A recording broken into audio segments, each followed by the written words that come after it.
Bill Dickson. Thanks for checking out the video here. That was a little piece of my song called Cruisin'. But I'm not here today to talk about my own music. I'm here to talk to you today about learning how to play guitar. So this is the beginning of Learn to Play Guitar with Bill Dickson. For about 25, almost 30 years now, I've been teaching one-on-one private guitar lessons with people age range from 7 to 70. And I've been teaching primarily for most of the 20 years in Baltimore, the Baltimore, Maryland area. And now I'm also teaching in Berlin, Ocean City, Bethany Beach area. I have a studio here in Ocean Pines, and that's where you see me today, in one of the rooms in the studio, in the Ocean Pines studio. I'm going to be teaching you how I teach one-on-one with my students. And first off, let me just tell you a little bit about the guitar.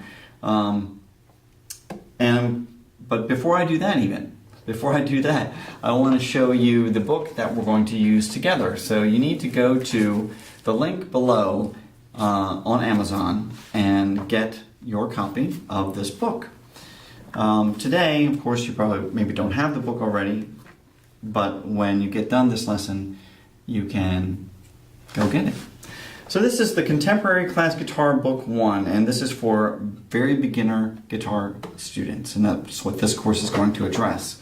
I've been using this book for most of the, pretty much all the 20 plus years I've been teaching, and I did not write the book, but I find it to be the best overall beginning guitar book. So you'll see when you open the book, you'll see this guy who is not me. I have a little more hair, and I don't know how old this is. This book is dated. I'm not even going to look at it right now, but it's I have a little more hair than this guy. This is Will Schmidt, and or Schmid. I don't know if it's a T or D. Schmidt. Anyway, you can read up on him, but I owe this book a lot because it's helped me teach my students for many years. So let's do this together. Let's. If you don't have the book, just kind of follow along with your guitar. But if you do have your book, go to page 4. Page 4 is going to describe your guitar. And I'm going to do that for you right now too. So your guitar is usually made of wood. Sometimes they're made of graphite or plastic, but wood usually gives the best overall sound. We're going to talk about an acoustic guitar. If you happen to have an electric guitar, that's fine too. They work the same as far as how you play them. The sound is different, of course. So we're going to go through what is a guitar. The first part of the guitar is the head of the guitar, which is the top part where the strings come to the end. These are the tuning pegs, and these are the strings. There are 6 strings. You have a nut. This is called the nut. That's what goes over. The strings go over at the end of the guitar. This is the fretboard and the neck. So the neck is the whole thing, and the fretboard is the front of the guitar. And you'll see that on most guitars we have some dots that signify different frets. Usually the 3rd, 5th, 7th, 9th, and 12th fret are marked. And they're also usually marked on the front of the fretboard in some fashion, whatever design your guitar happens to be. Then you have the sound hole, which is the hole in the middle of the guitar. Sometimes there are slits here. For an acoustic guitar, you usually have some sort of sound hole.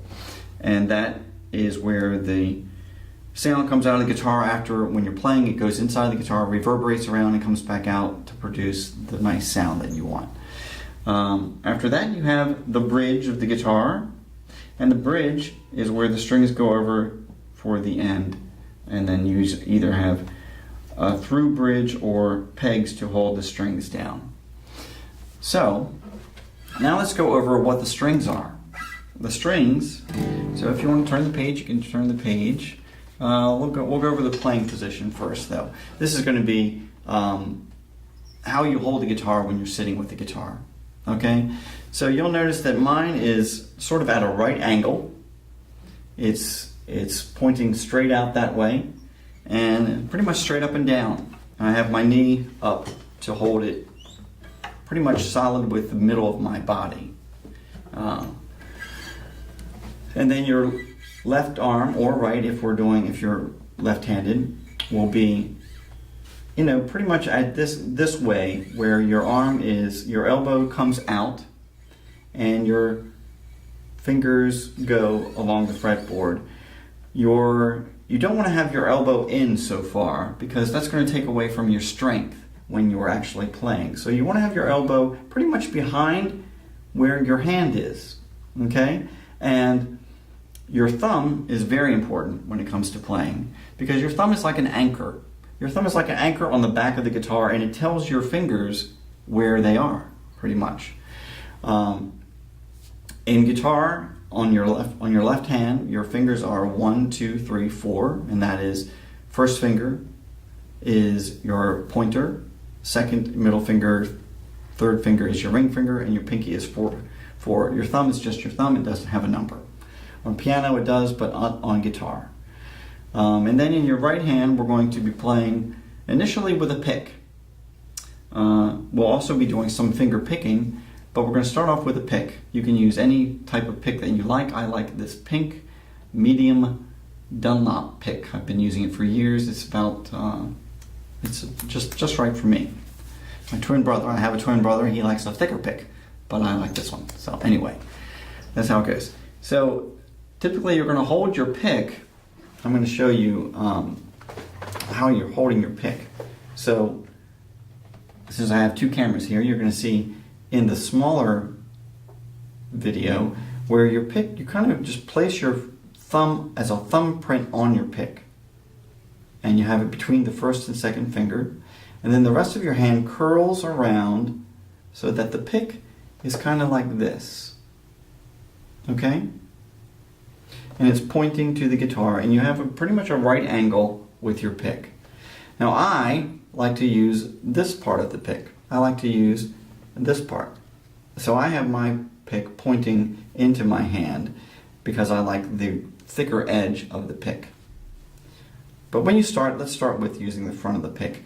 And you only want to have about this much of your pick showing. Not so much. The less the better, because you want to feel connected to your guitar as much as you can. If you have a lot of pick out, it's going to flip around and you're going to drop it in, usually drop it inside the sound hole, and then you'll be shaking it to get it out over and over. So let's not do that if we can help it. So choke down on the pick a little bit so you have just about this much to show. Okay? So now we're going to go to page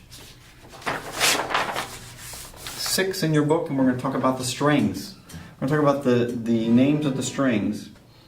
So you have 6 strings on your guitar. Starting at the top, you have the thicker E string, the lower sounding E. And that is the lowest note on your guitar. E, then A comes next. The 4th string is D. 3rd string is G. 2nd string is B, and the bottom string is also E. These two strings, the E at the top and the E at the bottom, are 2 octaves apart. And if you don't know what an octave is, that's another lesson. But anyway, they're the same sound, but they're 2 octaves apart.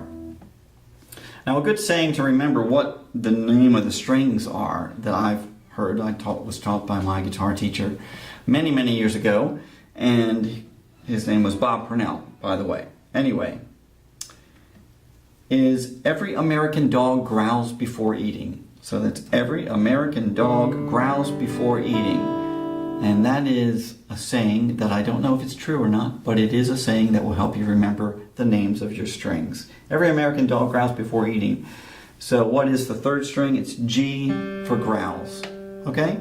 And you want to get a tuner so that you can tune your guitar. You can get a downloaded tuner. There's a tuner app called Tuna I use that. There's also many, many different tuners, or you can get electric tuner, or you can tune by ear. To tune by ear, you have to have the top string in tune, so you want to match it with something, or you're just tuning to whatever this string is from here.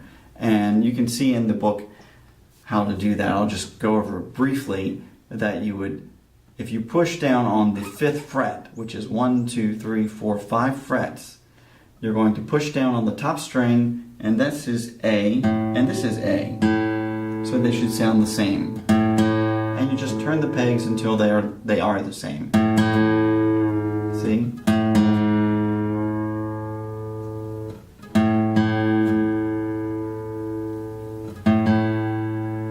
Otherwise you can use a tuner. So you go A, and then when you get to this string, the 2nd string, to tune the 2nd string, you go to the 4th fret on the 3rd string to hold that, because this matches here.